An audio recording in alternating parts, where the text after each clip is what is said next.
you know that even if they have those 3-point shots open, they still look for the better shot. No? Kagaya ng ginawa nito si Jaire Ibanez, taking it strong and getting fouled. Wala mga bagito. Ipinasok ni Coach Leo Austria. Binalik si Joe Devans. Ryan Aranya is also back. He had 2 personal fouls in the first quarter. And Don Dulay is in the game for the first time. In the meantime, Cyrus Baguio. Hindi pa rin kami nananawa na makita na ganun ang classic action na ipinapakita sa atin dito si Cyrus Baguio. He can do a lot of things when he's up there. Kumbaga, yung last na tira niya, kung sa ligang labas yun, nakaw yun, di ba? Kaya nga eh. Don Dulay on the drive. Ito yung kumbaga, just trying to make his presence felt. Oo. Junti Valenzuela will be called for a second personal foul. Peaches Abrin talking about Joe Devans pa rin. Peaches? Okay, nakalaro na ng basketball si Price Drogi na si Joe Devans sa ibang parte ng mundo. Pero para daw sa kanya, iba talaga ang suporta na pinapakita ng mga fans dito sa PBA. Kasi iba daw talaga ang buhay na pinapakita nila sa pag-cheer sa kanilang koponan. At kung inaakala nyo na hindi kayo narinig ng mga idol nyo pag naglalaro sila, nagkakamali kayo. Kasi sabi ni Joe, naririnig daw niya yung mga words of encouragement from the sidelines, and this gets him pumped up. Kaya naman, every basket now is dedicated to his fans, guys. Taba, kumbaga, lovingly yours. Joe Devans for all of his fans.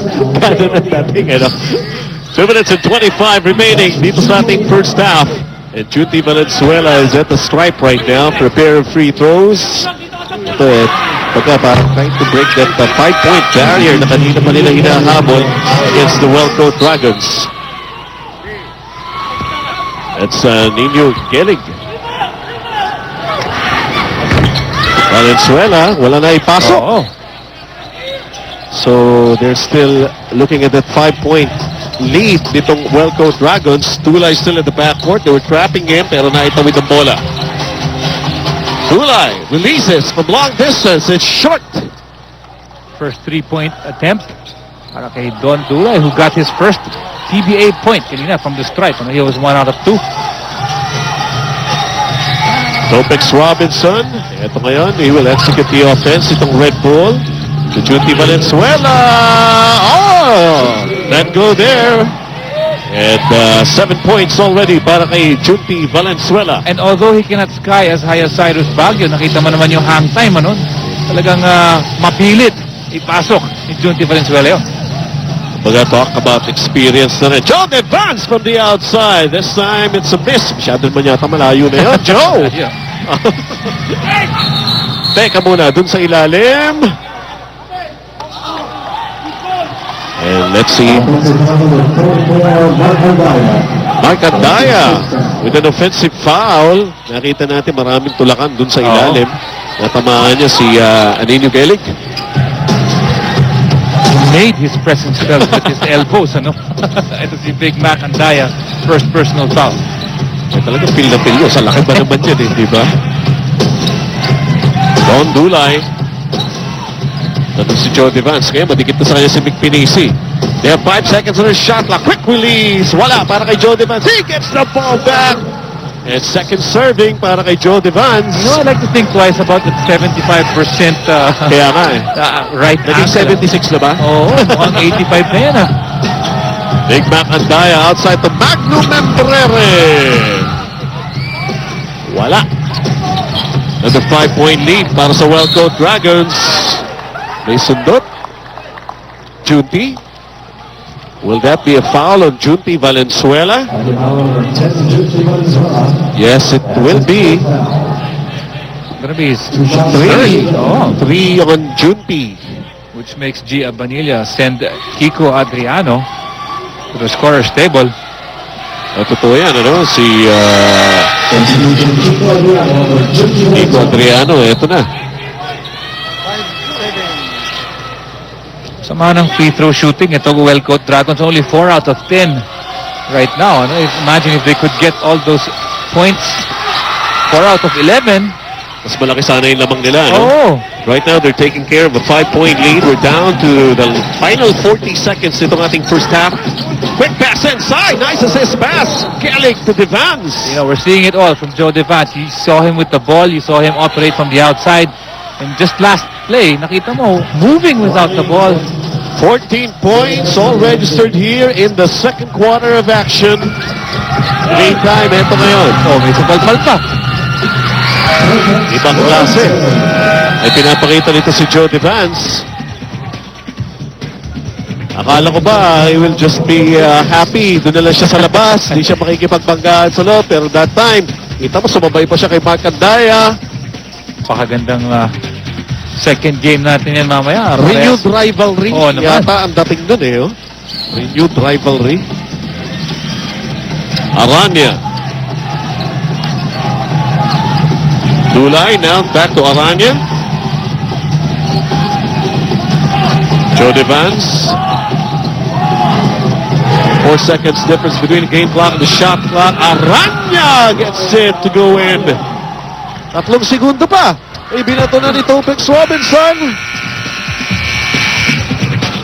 At natapos itong ating first half of action. Of course, the big question mark kanina bago pa si...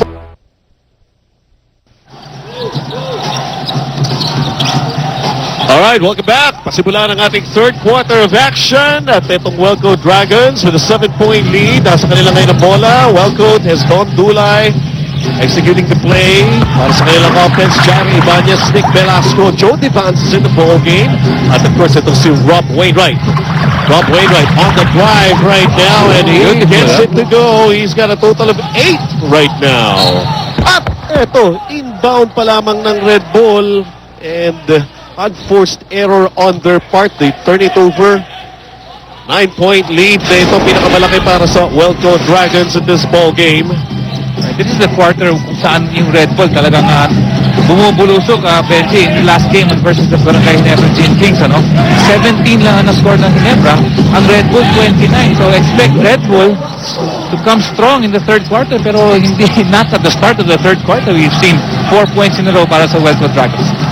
Second player to land in double digits para sa panig ng Welco Dragons. Nick Velasco has a total of 10 points right now. In the meantime, Nick Penisi, outside jumper. TM3 ang tawag natin dyan. Ang pangatlo yan para kay Nick Penisi, who has been contented shooting from Rainbow territory and bringing down that lead itong Welco Dragons to 8 as they commit a turnover. Don Dulay passing to nobody underneath. Patricia talking about Red Bull. Let's go over to you. Well, I just talked to Coach Gia Bonilla and they noticed now what's killing them is the turnovers. At saka natatalo din sila sa rebounds department and they keep making bad decisions on the floor. The players are making bad judgments. They have to look for more extra passes. And according to Coach Gia Bonilla, the rookie, of course talking about Devance, is really killing them. So the challenge is to take on the rookie, change the attitude, be more aggressive, but be more intelligent on the floor. Yun. Well, totoo yan. Red Bull committed 13 turnovers against only 7. Itong panig ng Welco Dragons in the first half. But if you look at the turnover points, you will go to 10 points nakuha nila, and your second chance point off offensive rebound is 11 points. So I'm sure Coach Gia Bonilla would address that in their locker room. We addressed it kanina, yung nakikita na yung statistics na nakikita rin natin. Tingnan natin ngayon, ano? This is just an 8-point lead para sa panig ng Welco Dragons. Cyrus Baguio, 4 points in the first half, blocked by Nick Velasco. Making pa yung depensa nito panig ng Welco Dragons. Jody Vance releases. This time, don't go. Celino Cruz winning out. Eto, Leo Nahon, ball stolen from him. Don Dulay, quick pass. Jerry Ibanez, sumabay si Nick Penisi. Basket counts para kay Jerry Ibanez. And Nick Penisi called for that personal. Kaya na naman yung points off turnovers tsaka yung mga fast break.